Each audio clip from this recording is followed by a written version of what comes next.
राज ठाकरेंच्या घरी बाप्पा विराजमान. ठाकरेंचे मामा चंदू मामांनी घेतलं दर्शन. शिवतीर्थ निवासस्थानी घेतलं बाप्पाचं दर्शन. नाशिकमध्ये गणेशोत्सवाचा उत्साह. लाडक्या गणरायाचं घरोघरी आगमन. गणरायाचं आगमन होताना महिला भाऊक. पुण्यातील गणपती मिरवणुकीमध्ये मर्दानी खेळांची प्रात्यक्षिकं. दांडपट्टा तलवार खेळत तरुण आणि तरुणी मिरवणुकीमध्ये सहभागी. परदेशी गणेश भक्तांमध्ये देखील उत्साह. अभिनेता स्वप्नील जोशीच्या घरी बाप्पा विराजमान. स्वप्नीलला सांगितला गिरगावातील आठवणी. 74 वर्षांपासून घरी पंचधातूची मूर्ती आणण्याची परंपरा. प्रताप सरनाईकांच्या घरी बाप्पाचं आगमन. कुटुंबासह केली पूजा आणि आरती. पूर्वेश सरनाईक यांनी सपत्नीक केली गणपतीची आराधना.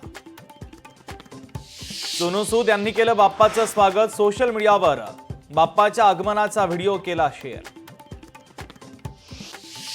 बुद्धिबळाची सर्वात मोठी स्पर्धा भारतात. फिडे वर्ल्ड कप 2025 गोव्यात होणार. स्पर्धेत 206 खेळाडू होणार सहभागी. 30 ऑक्टोबर ते 27 नोव्हेंबर 2025च्या कालावधीमध्ये स्पर्धेचं आयोजन. जम्मूच्या पूरग्रस्त भागातील परिस्थिती गंभीर. पुरामध्ये 3 जणांचा मृत्यू. जनजीवनही विस्कळीत. मुसळधार पावसानं अनेक ठिकाणी रस्ते चिखलमय.